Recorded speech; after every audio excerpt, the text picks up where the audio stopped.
राधे राधे भक्तों हमारे चैनल सनातन वाणी में आप सभी का हार्दिक स्वागत है। भक्तों, श्री श्री चैतन्य चरितावली से आज हम आपके लिए कथा में लेकर आए हैं महाप्रभु का दक्षिण के तीर्थों का भ्रमण।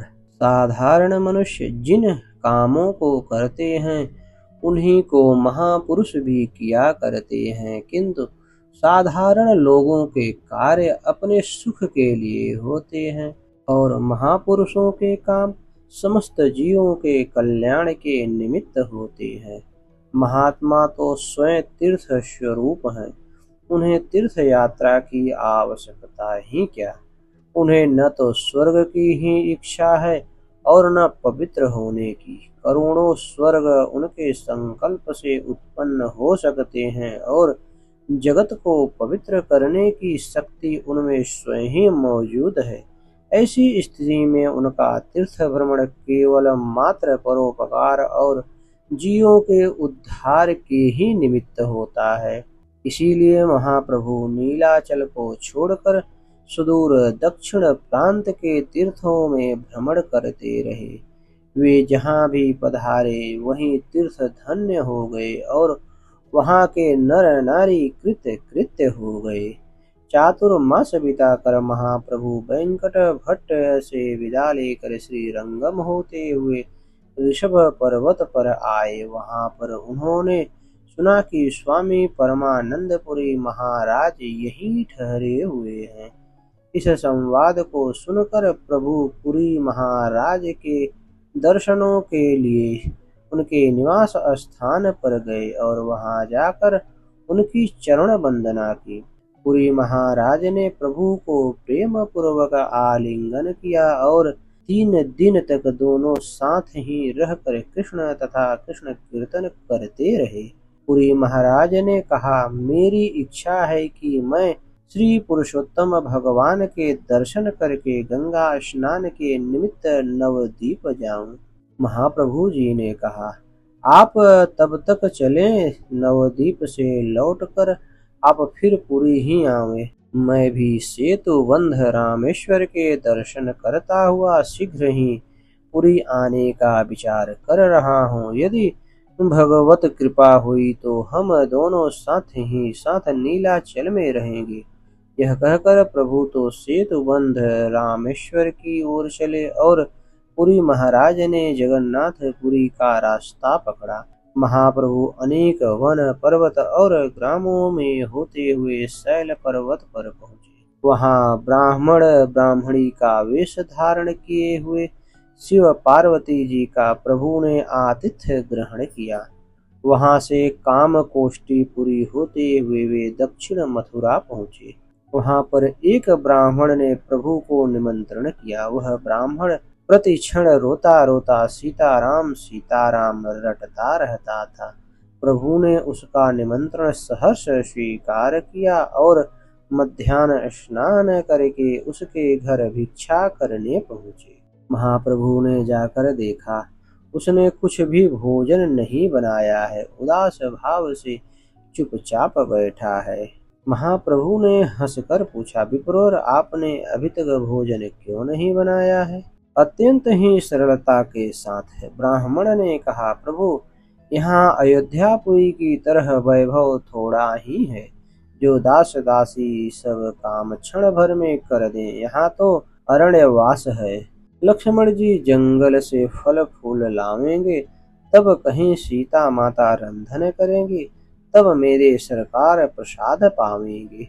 महाप्रभु उस भक्त ब्राह्मण के ऐसे विशुद्ध भाव को देखकर अत्यंत ही प्रसन्न हुए और उसकी भूरी भूरी प्रशंसा करते हुए प्रेम में उन्मत्त होकर नृत्य करने लगे। अब वह ब्राह्मण उठा और अस्त व्यस्त भाव से भोजन बनाने लगा। तीसरे पहर जाकर कहीं भोजन बना। उसने बड़ी श्रद्धा भक्ति के सहित प्रभु को भिक्षा कराई। प्रभु को भिक्षा करा के वह निराहार ही बना रहा। उसने कुछ भी प्रसाद नहीं पाया। तब प्रभु ने पूछा, विप्रोर, आपने प्रसाद नहीं पाया, यह क्या बात है? आप इतने दुखी क्यों हैं? अपने दुख का मुझे ठीक ठीक कारण बताइए। उस ब्राह्मण ने रोते रोते कहा, प्रभु, जगत जननी श्री सीता माता को दुष्ट रावण अपने पापी हाथों से पकड़ ले गया। उस दुष्ट राक्षस ने माता का स्पर्श किया। इससे बढ़कर मेरे लिए और दुख हो ही क्या सकता है। मैं अब जीवन धारण न करूंगा। जब मुझे यह बात स्मरण होती है तभी मेरा कलेजा फटने लगता है। महाप्रभु उसके ऐसे दृढ़ अनुराग को देखकर मुग्ध हो गए। ओह, कितना ऊंचा भाव है! इसे महापुरुष के सिवा और कोई समझ ही क्या सकते हैं। प्रभु ने उसे धैर्य बधाते हुए कहा, विप्र, इतने भारी विद्वान होकर भी ऐसी भूली भूली बातें करते हैं। भला जगत जननी सीता माता को चुरा ले जाने की शक्ति किसी में हो ही कैसे सकती है। यह तो भगवान की एक लीला थी। आप भोजन करें और इस बात को मन से निकाल दें। महाप्रभु के आग्रह से उसने थोड़ा बहुत प्रसाद पा लिया, किंतु उसे पूर्ण संतोष नहीं हुआ। श्रीमद् वाल्मीकि रामायण में तो स्पष्ट सीता माता का हरण लिखा हुआ है, इसीलिए वह ब्राह्मण चिंतित ही बना रहा। महाप्रभु भी दूसरे दिन आगे को चल दिए। दक्षिण मथुरा से चलकर महाप्रभु ने कृतमाला तीर्थ में स्नान किया और महेंद्र पर्वत पर जाकर परशुराम भगवान के दर्शन किए। वहां से सेतुबंध रामेश्वर के दर्शन करते हुए वे धनुष तीर्थ में पहुँचे और उस तीर्थ में स्नान करके श्री रामेश्वर में पहुँचे। वहां शिव जी के दर्शन करके प्रभु लौट ही रहे थे कि कुछ ब्राह्मणों को वहां बैठे हुए देखा।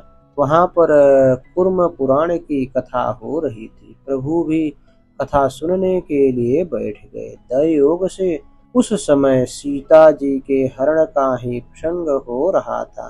प्रभु ने कूर्म पुराण में सुना, जिस समय जनक नंदिनी सीता जी ने 10 ग्रीव रावण को देखा तब उन्होंने अग्नि की आराधना की। उसी समय अग्नि ने सीता को अपने पुर में रख लिया और उनकी छाया को बाहर रहने दिया। राक्षस राज रावण सीता जी की उस छाया को ही हर कर ले गया था। जब रावण को मारकर भगवान ने सीता जी की अग्नि परीक्षा की तब अग्नि ने असली सीता जी को निकाल कर दे दिया।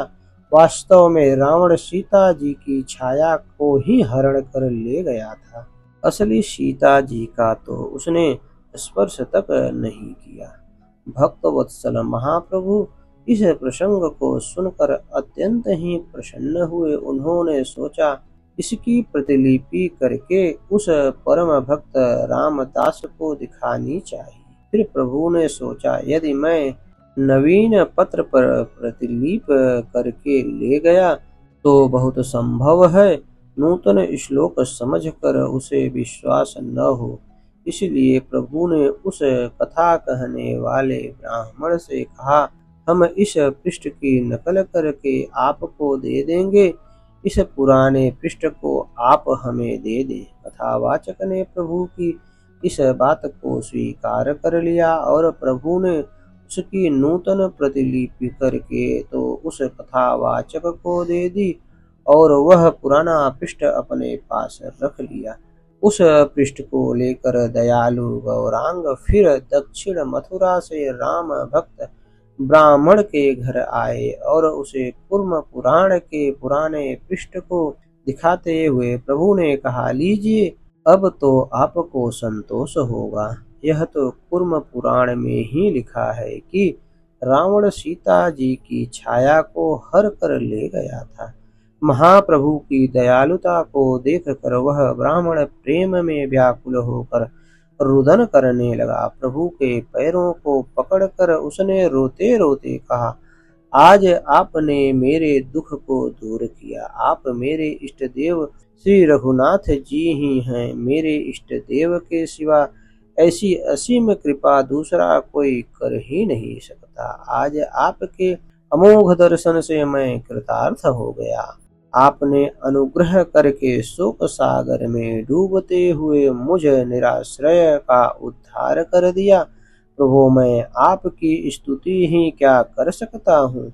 उस ब्राह्मण की ऐसी स्तुति सुनकर प्रभु ने कहा, विप्रवर मैं आपकी भक्ति देखकर बहुत ही अधिक संतुष्ट हुआ हूँ। ऐसा सच्चा भक्त मुझे और कहीं नहीं मिला। इस प्रकार उस ब्राह्मण को संतुष्ट और कृतार्थ करके महाप्रभु आगे के तीर्थों में जाने का विचार करने लगे। अस्तु भक्तों, हमारी यह कथा आपको कैसी लगी? कृपया कमेंट कर हमें अपना सुझाव दें और हमारे चैनल को ज़्यादा से ज़्यादा सब्सक्राइब करें। धन्यवाद।